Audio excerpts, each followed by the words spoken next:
Assalamualaikum warahmatullahi wabarakatuh.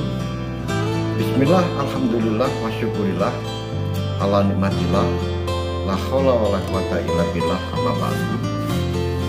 Pemirsa dimanapun Anda berada, ketemu kembali dengan Ilham. Pemirsa, izinkan saya untuk melanjutkan keterangan-keterangan saya tentang Gajah Mada, prajurit sejati Kerajaan Majapahit. Pemirsa,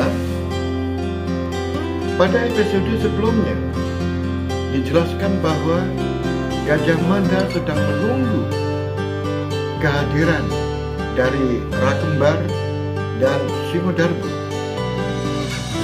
karena dua orang ini akan dimintai keterangan tentang peristiwa pembunuhan yang terjadi di Bale Gringsing, yang mana Ki Ajar Langse meninggal terbunuh dengan pisau yang menancap di dadanya. Pemirsa, ternyata yang hadir adalah Singodargo, tetapi Rakembar tidak kelihatan kehadirannya di Balai Keprajuritan. Oleh sebab itu, pemirsa dimanapun Anda berada, tentu saja Gajah Mada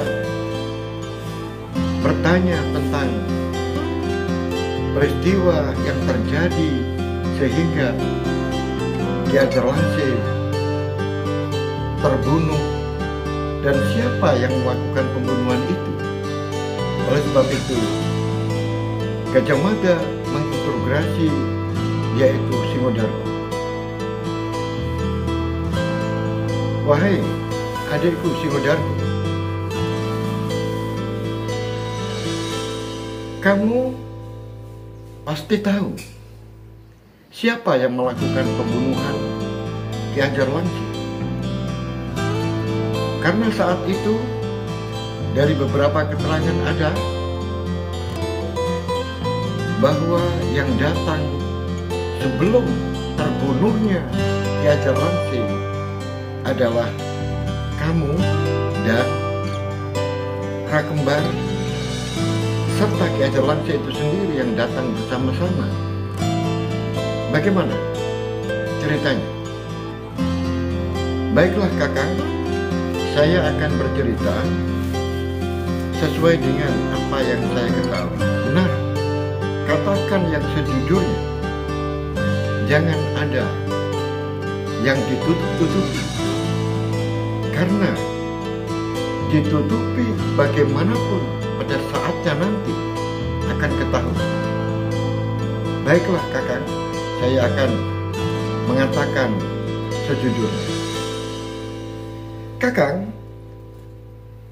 saat Kakang datang ke Balai Sakuntala untuk menghadiri sebuah pertemuan dengan Kanjeng Ratu, aku bersama dengan Ki Ajar Langse dibisiki oleh Rakembar. Kemudian saya diajak untuk ke sebuah tempat di mana saya dan Ki Ajar Langse diberitahukan tentang ada sesuatu yang sangat penting dan rahasia. Oleh sebab itu, saya mengikuti apa yang akan disampaikan oleh Rakembar. Walaupun saya tahu Rakembar bukan dari kesatuan saya, demikian juga Ajar Langse juga mengerti kalau Rakembar adalah dari kesatuan keprajuritan Sapu Bayu, sedangkan saya dan Ki Lurah Ajar Langse adalah dari kesatuan keprajuritan Jolopati.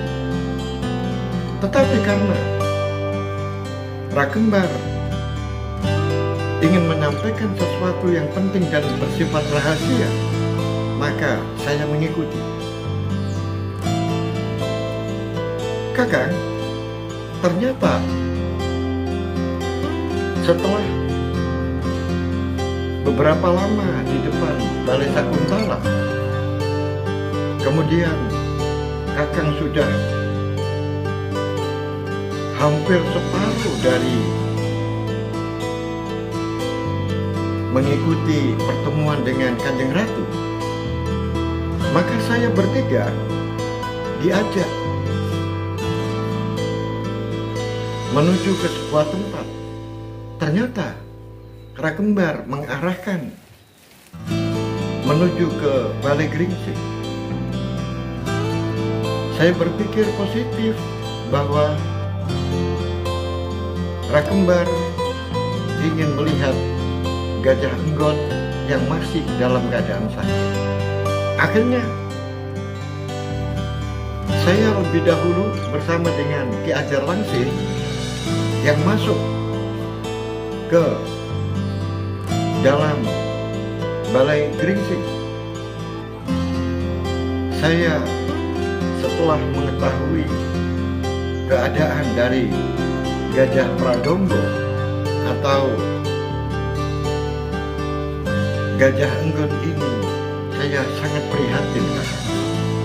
Demikian juga Ki Ajar Langsir juga mengatakan sungguh sangat kasihan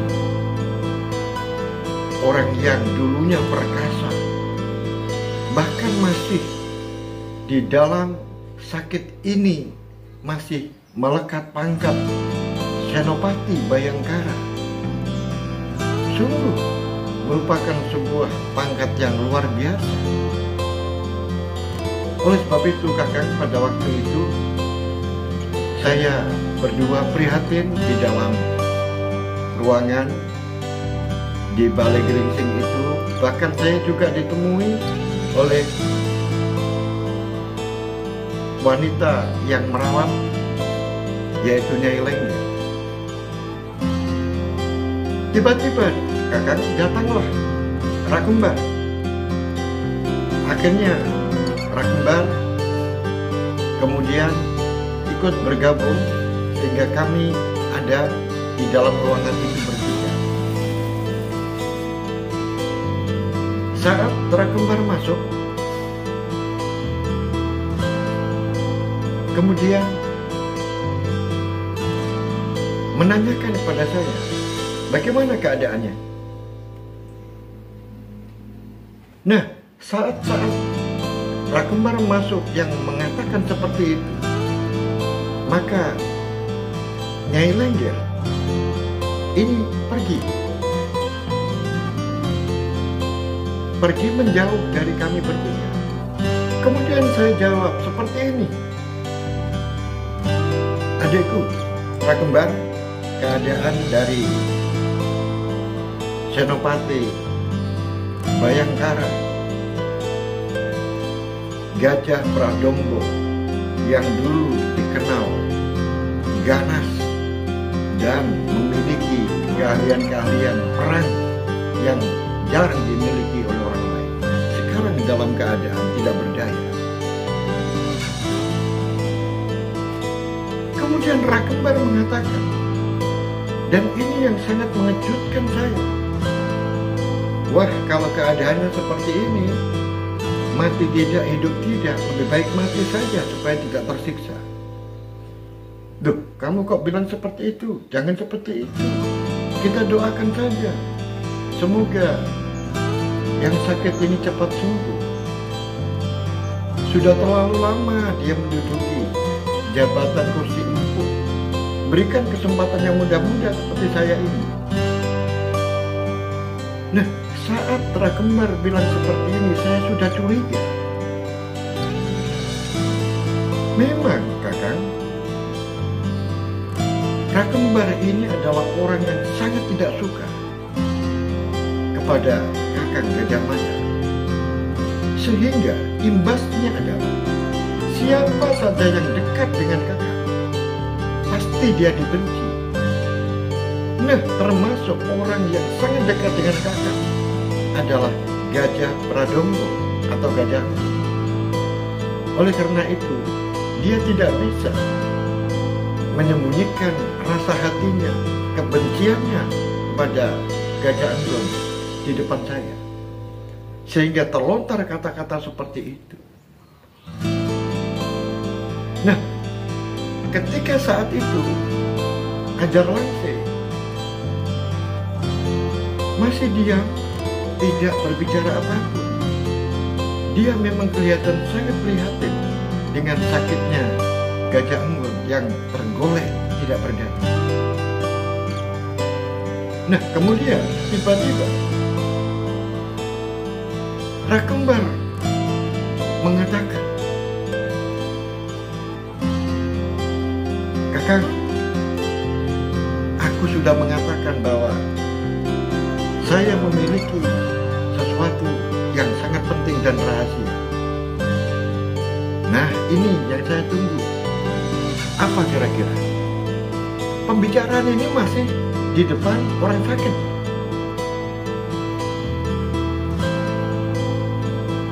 Coba kamu sampaikan apa, Dimas, Rakembar?" Telek Sandiku mengatakan bahwa di daerah Padas, yaitu Karangwatu, di sana sedang terjadi latihan-latihan perang yang tujuannya adalah makan. Kekuatan mereka tidak seberapa. Oleh sebab itu, ini kesempatan bagi kita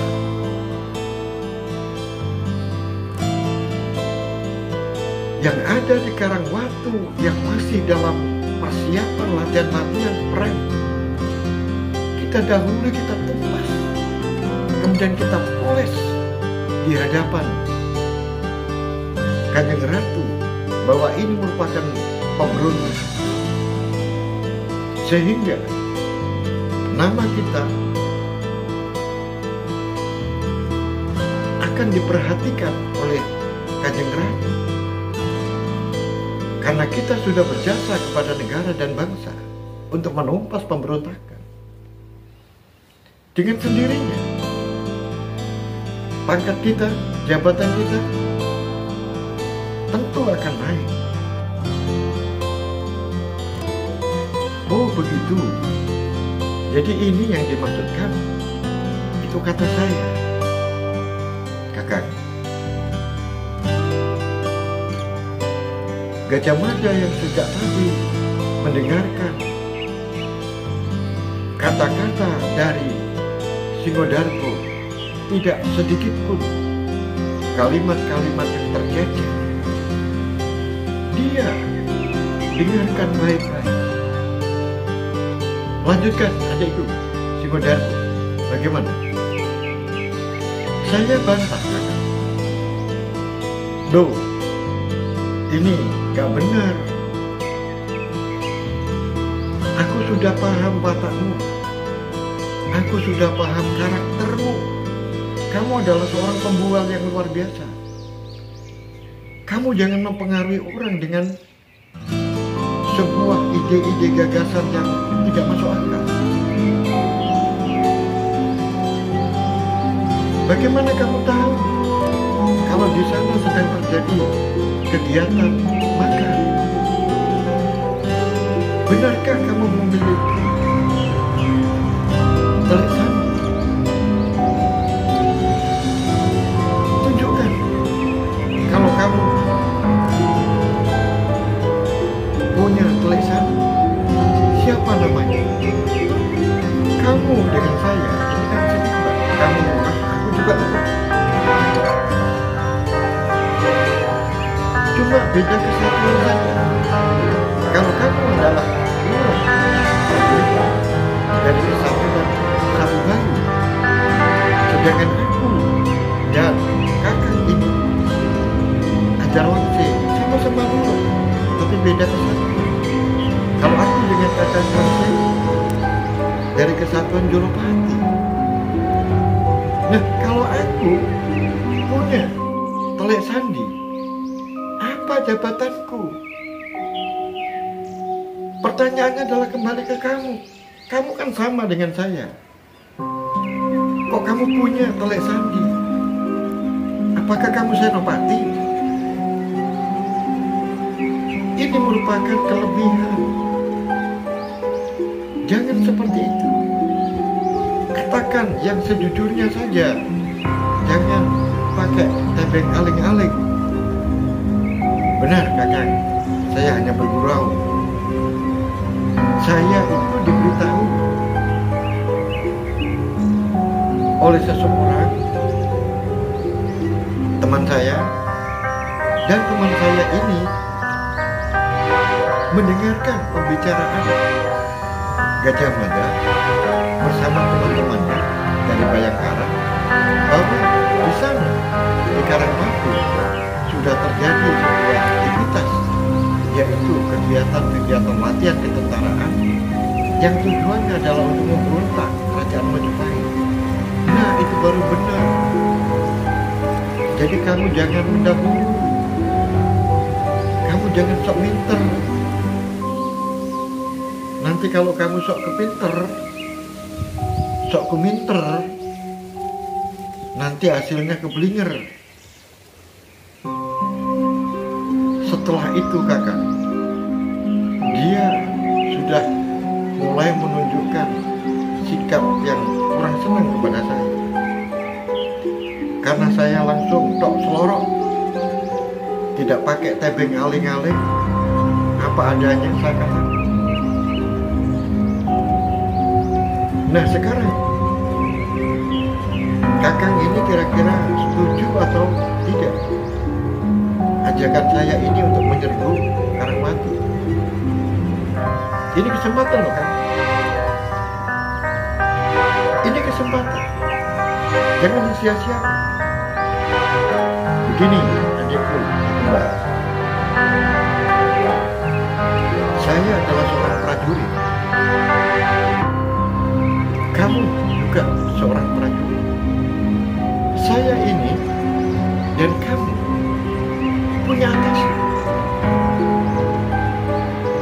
Kita melangkah, kita berjalan sesuai dengan perintah atasan. Jangan pernah kamu mendahului apa yang tidak diperintahkan oleh atasan. Jangan pernah kamu menggunting di dalam lipatan. Itu membahayakan. Dan itu pengkhianatan. Jangan kamu lakukan. Kalau kamu menyerbu ke Karangwaku tanpa ada persetujuan, tanpa ada pembicaraan di kesatuannya, pasti kamu akan dikatakan sebagai seorang pengkhianat. Kamu pasti dikatakan orang yang mendahului perintah atas. Dan apa hukumannya? Berat. Oleh sebab itu, kalau nanti atasan saya dari Kesatuan Jolopati setelah mengetahui bahwa di Karangwaku ada gerakan-gerakan yang mencurigakan sehingga dikhawatirkan terhadap keselamatan negara, apalagi sudah menyatakan melakukan pemberontakan secara terbuka, kemudian saya diperintahkan untuk maju berperang, maka selangkah pun saya tidak akan pernah mundur. Itu adalah prinsip. Tetapi sebaliknya, kalau atasan saya tidak menyuruh saya, tidak memberangkatkan saya, tidak menugaskan saya untuk pergi ke Karangwaku, maka saya akan tetap taat. Karena masing-masing prajurit, masing-masing pimpinan punya polisi. Sedangkan prajurit di bawahnya punya tugas dan beban tanggung jawab. Oleh sebab itu, kita harus taat. Itulah yang namanya kita punya kedisiplinan. Kedisiplinan satu komando, yaitu pimpinan. Nah, itu adalah pendapat. Nah, diam saja kan, jangan terlalu berbelit-belit. Kamu ikut atau tidak?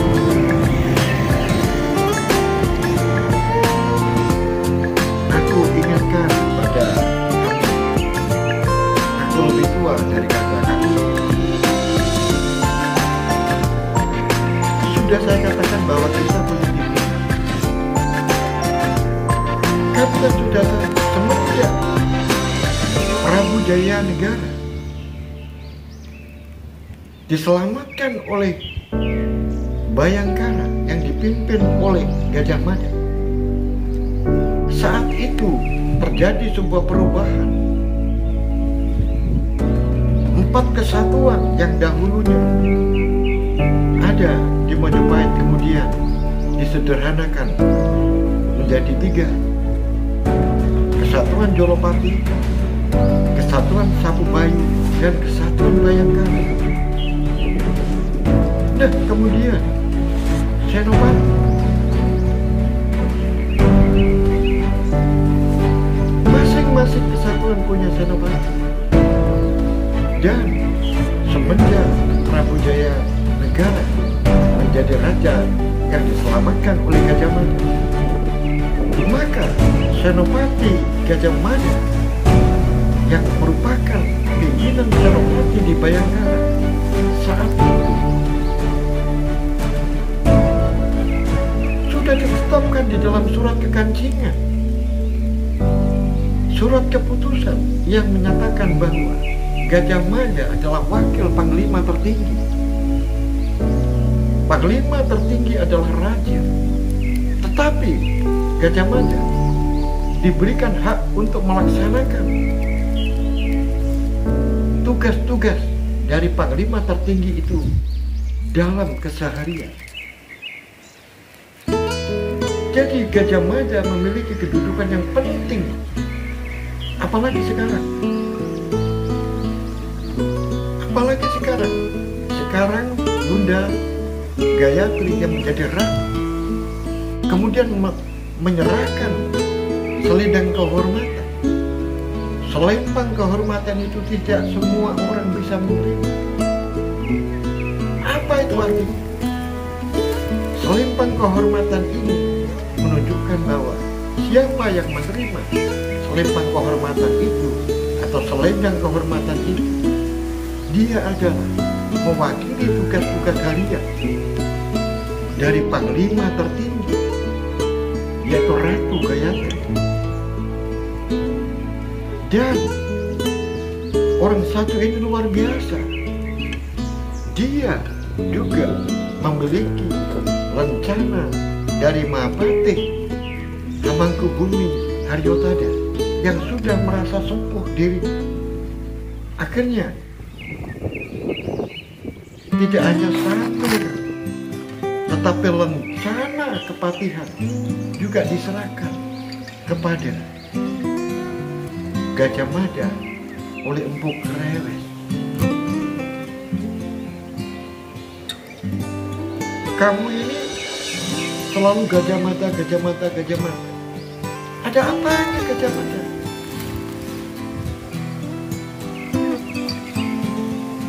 Kakak, dia mengatakan seperti itu di hadapan saya.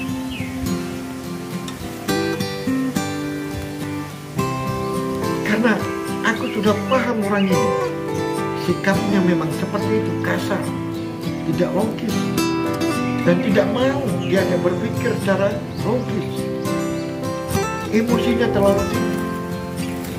Akhirnya saya tinggal saja. Jadi saya keluar terlebih dahulu untuk menghindari keributan. Karena kalau saya mendengarkan terlalu lama di tempat itu, apa yang terjadi pasti akan perkelahian. Oleh sebab itu, untuk menghindari perkelahian dan kesalahpahaman itu, akhirnya saya keluar terlebih dahulu. Sehingga saat itu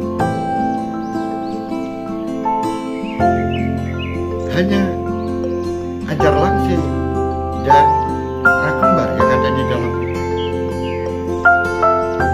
Tetapi rupa-rupanya Ki Ajar Langsir ini berbeda pendapatnya dengan saya. Dia tertarik apa yang disampaikan oleh Rakembar. Oleh sebab itu ajar langsing. Ditanya oleh Rakembar, bagaimana kamu ikut aku? Enggak. Ajar langsing mengatakan, ikut. Nah, oleh sebab itu saya sendiri juga tidak tahu, karena pada saat itu saya sudah meninggalkan tempat itu. Tapi ada yang mengatakan bahwa ajar langsing kemudian dihasut oleh Rakembar karena ada kesempatan emas untuk membunuh orang yang akan menghalangi langkah-langkah ke depannya, yang menghalangi kedudukan-kedudukan selanjutnya, yaitu Gajah Mada. Oleh sebab itu, Rakembar memberikan ide gagasan. Gagasannya adalah meracun, yaitu Gajah Gendeng yang sudah tidak berdaya. Sehingga dengan harapan, karena sudah hampir 10 hari lebih tergolek tidak berdaya, sehingga kematian dengan racun itu tidak ada orang yang curiga kalau dia dibunuh orang. Pasti semua orang mengatakan wajar karena sudah hampir 10 hari tidak sadarkan diri.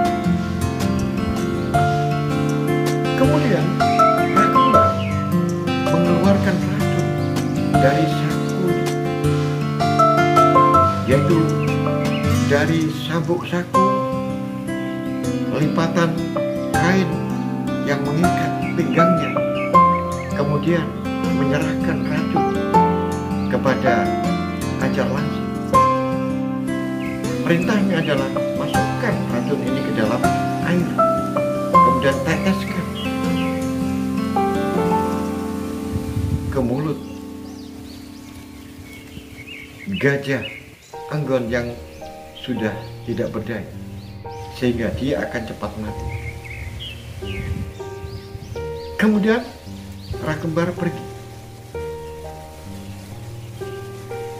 Kakang, setelah itu saya tidak tahu. Baiklah, kalau begitu, apa yang kamu ceritakan ini sudah cukup jelas, adikku Singodarbo. Sudah jelas. Pemirsa dimanapun Anda berada, mengapa interogasi yang dilakukan kepada Singodarbo dihentikan?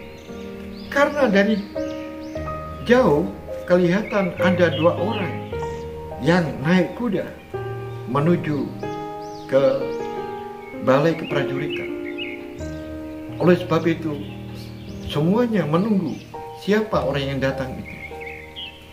Ternyata orang yang datang itu adalah pimpinan Kesatuan Prajurit Jolopati, yaitu Haryo Teleng, Senopati Haryo Teleng. Kemudian yang satunya adalah Panji Suryo Manduro, yaitu Senopati dari Kesatuan Keprajuritan Sapubayi. Akhirnya dipersilakan masuk oleh Gajah Mada. Setelah semuanya duduk, kemudian Gajah Mada mulai bertanya, "Selamat datang, adik Panji Suryo Manduro. Dan kamu, adik Senopati Haryo Teleng." Kemudian sebelum Gajah Mada ini melakukan interogasi atau bertanya yang mengarah kepada sebuah maksud, maka Gajah Mada ini kadang sangat indah di dalam memberi awalan apabila dia melakukan sebuah interogasi. Yang ditanyakan yang pertama adalah kepada Haryo Telang. Wahai adikku, apakah kamu sering sambang rumah di Kediri? Pemirsa, karena Gajah Mada tahu bahwa Haryo Telang adalah keponakan dari orang yang dulu pernah membesarkan dirinya, yaitu Patih Haryo Tilang. Jadi Haryo Telang ini adalah keponakan dari Patih Haryo Tilang Kediri. Oleh sebab itu, sejak dulu hubungan antara keduanya ini sudah kenal dan baik saat masih di Kediri. Jadi sekarang sudah menduduki sebagai senopati di Kesatuan Prajurit Jolopati. Jadi Haryo Telang ini merupakan orang yang sudah dikenal lama. Oleh sebab itu, secara kekeluargaan dia menanyakan seperti itu. Kemudian mengalihkan kepada Panji Suryo Manduro yang memang tujuannya adalah ke dia. Karena dia memiliki anak buah yang namanya Lurah Rakemba. Akhirnya dia menanyakan, wahai adikku, semuanya, kamu saya datangkan ke sini. Aku ingin mendengar laporanmu. Apakah kamu ada laporan tentang sesuatu yang kamu ketahui? Ini menjadi sebuah pertanyaan yang membingungkan bagi Panji Suryo Manduro. Karena dia datang, ini adalah dipanggil. Biasanya yang dipanggil itu adalah menerima tugas atau menerima berita. Nah, sekarang dia ditanyakan tentang sesuatu untuk dilaporkan. Oleh sebab itu, Panji Suryo Manduro menjadi bingung.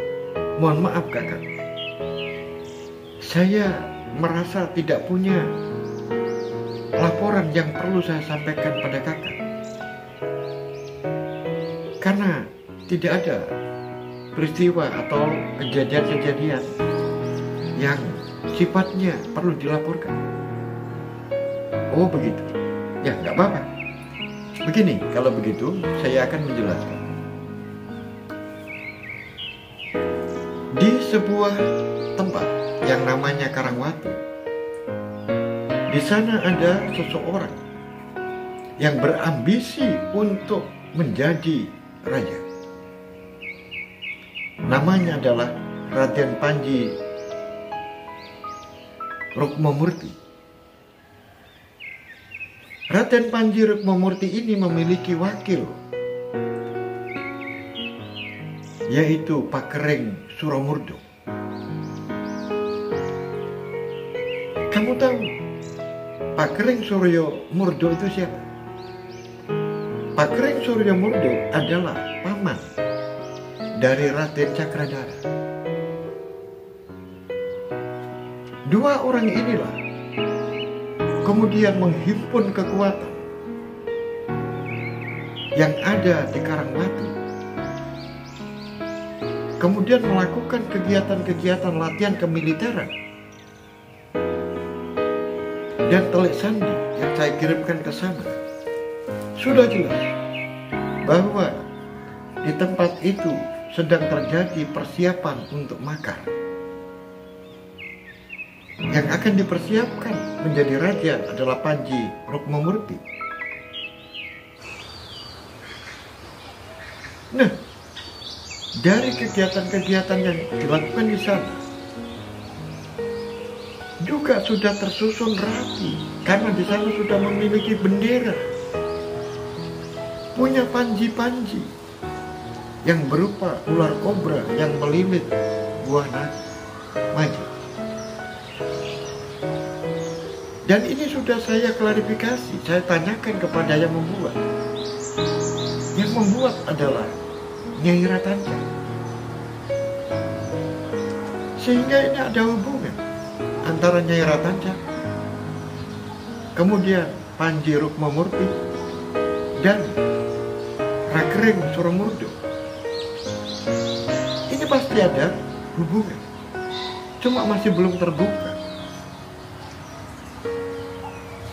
Tetapi kalau saya melihat di sini karena ada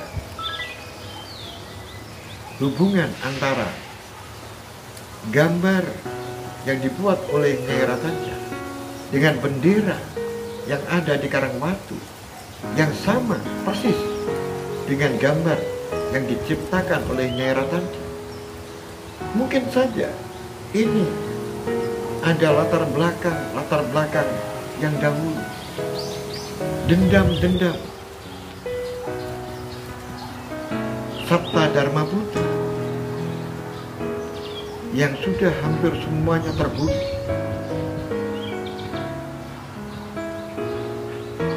Nah, saya takut karena ada anggota yang namanya Rakembar ini datang ke sana.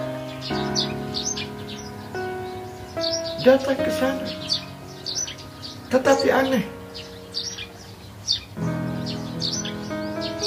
karena dia adalah bagian dari Sabta Dharma Putra yang saat itu lolos karena dia berada di Sumenep, sehingga dia tidak terlibat di dalam pemberontakan Rangkuti. Nah, sekarang dia datang ke sana. Mohon maaf kakak, saya potong. Apakah kedatangan Rakembar ke sana ini membantu orang-orang yang ada di Karangwatu atau bagaimana? Justru itu. Kalau saya memperkirakan orang-orang yang ada di Karangwatu itu karena dilatar belakangi dendam, terbunuhnya Rangkuti, terbunuhnya Ratanja, Rabanya, Rapangsa, Rawedeng, sehingga mereka melakukan makar karena ada rasa dendam. Memang semula saya mengira, saya setelah diberitahu oleh Singodarbo bahwa Rakembar datang ke sana, saya mengira dia membantu orang-orang itu. Ternyata tidak. Ternyata dia berambisi untuk memukul orang-orang yang ada di Karangwatu itu, membasmi mereka, menghancurkan kelompok itu, dengan harapan dia mendapatkan perhatian dari Kanjeng Ratu. Justru itu kamu saya datangkan ke sini, karena saya ingin memastikan, karena itu adalah anak buah. Apakah kedatangan Rakembar ke sana menuju Karangwatu itu atas dasar perintahmu atau tidak? Baiklah kakak, sekarang saya jawab langsung. Makanya saya tidak tahu. Saya menjadi bingung. Pertanyaan kakak tentang apakah ada laporan yang penting, saya merasa tidak punya laporan apa-apa.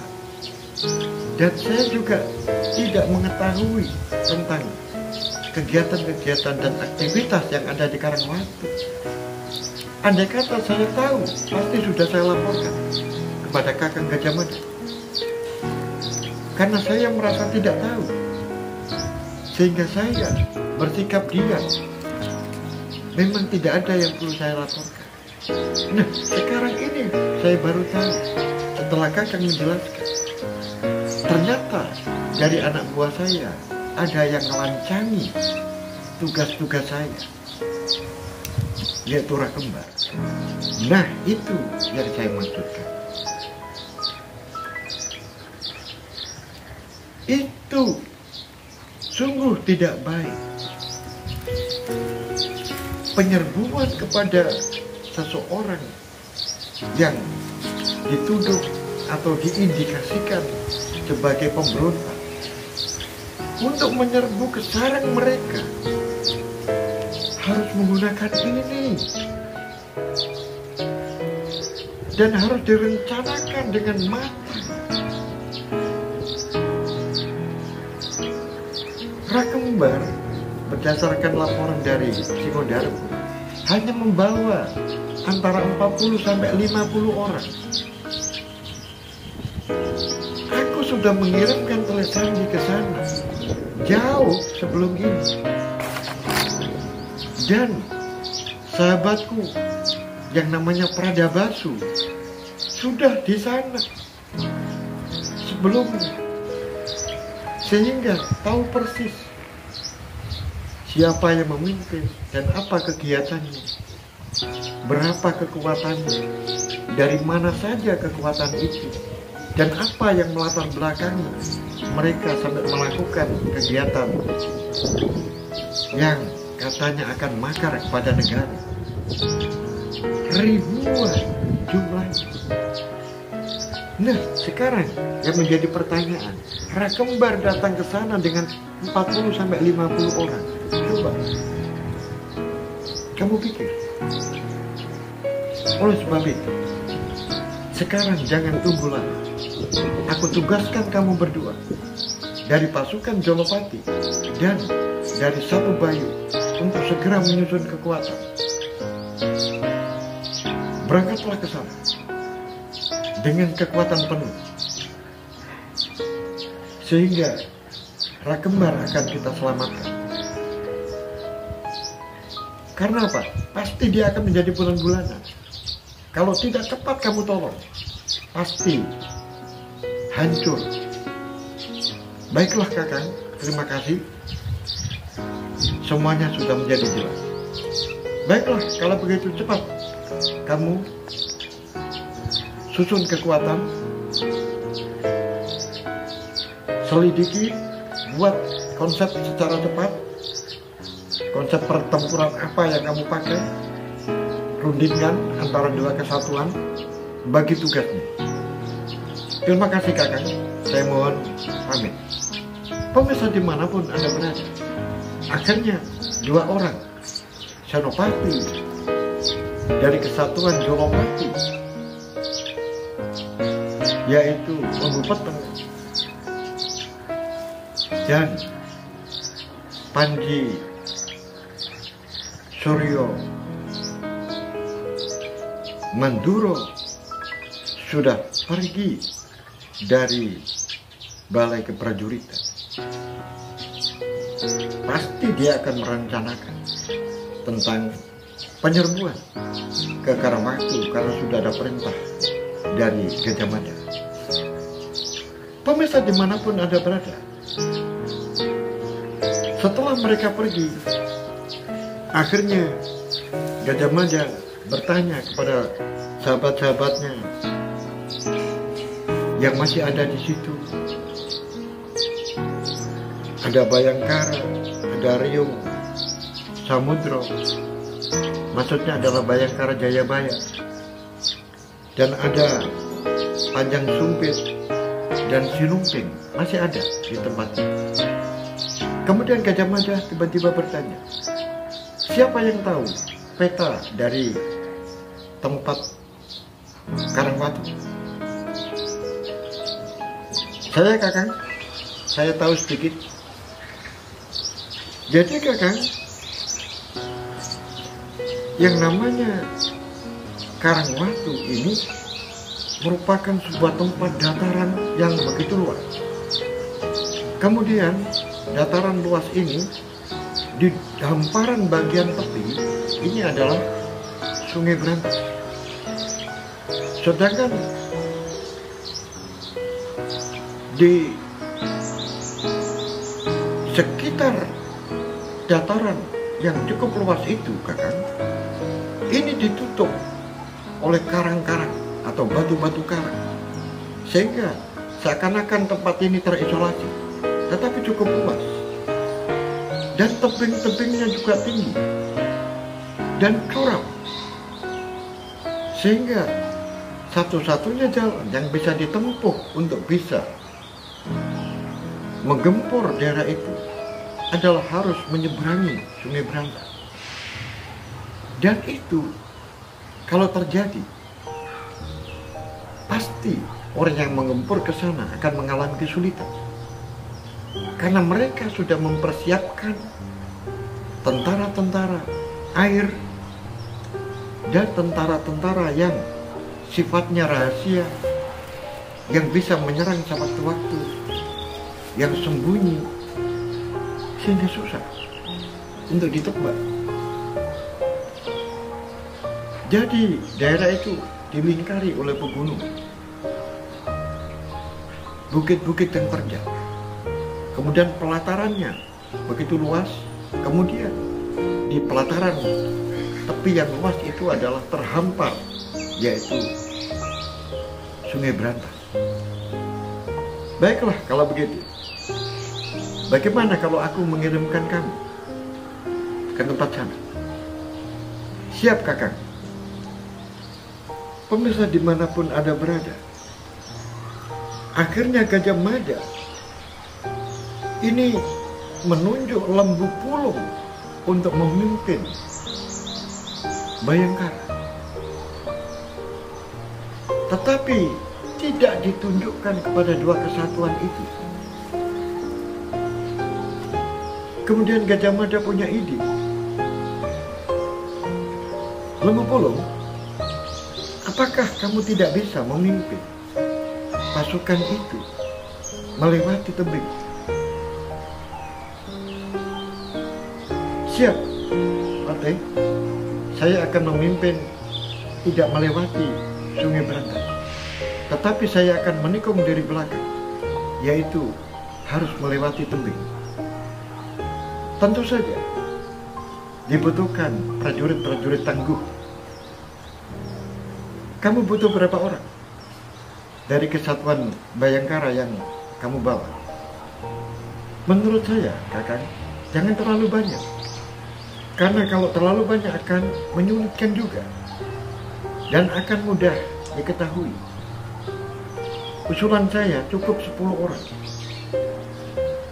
Cukup 10 orang dan semuanya harus pandai memanjat tebing dan menggunakan tampar-tampar yang cukup kuat. Karena prajurit-prajurit itu akan melewati tebing-tebing yang curam. Dan dari tebing itulah kemudian nanti kita turun. Dari balik tebing itu kita akan turun dan akhirnya menggempur mereka. Begini, kalau begitu jangan 10 orang, tapi 20 orang. Kemudian dari 20 orang itu masing-masing dibagi menjadi 5 kelompok. Yaitu kamu sendiri, Lembu Peteng, kemudian Bayangkara Jayabaya, kemudian Riung Samudro, kemudian Panjang Sumpit, dan Sinumping. Sehingga dari 5 kelompok ini masing-masing beranggotakan 4 orang, termasuk pemimpin. Dan dari keseluruhan 20 orang ini yang memimpin adalah kamu, yaitu Lembu Pulung. Baik, Kakang, siap. Saya akan melaksanakan tugas dengan baik. Begini strateginya. Kamu harus bisa menempatkan waktu yang tepat di dalam melakukan penyerbuan. Karena kamu sendiri masih belum tahu benar berapa kekuatan yang ada di sana. Dan kamu belum tahu benar tentang kekendalan mental bertempur prajurit-prajurit yang ada di sana. Nah, gunakan kesempatan ini. Nanti Rakembar yang datang ke sana pasti melewati sungai.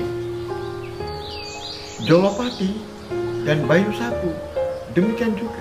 pasti akan melewati pintu itu. Di saat-saat mereka menghadapi gangguan-gangguan dari prajurit Kesatuan Jolopati dan Kesatuan Sapu Bayu, dan mungkin didahului oleh Rakunda, saat itulah kamu menyelinap dari belakang, yaitu dengan naik tebing.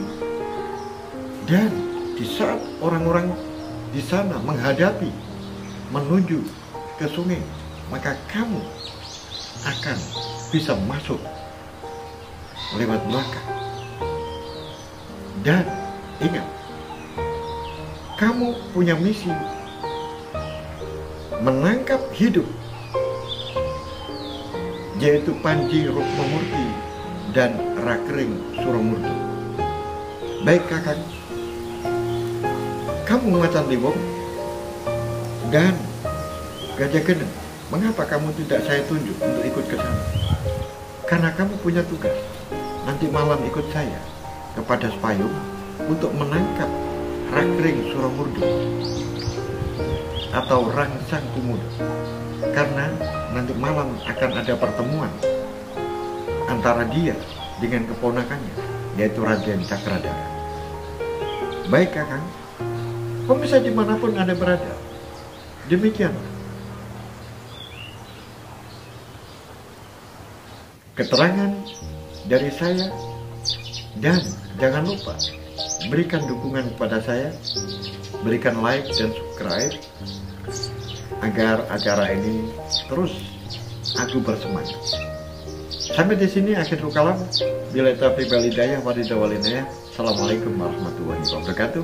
Salam budaya warisan Nusantara.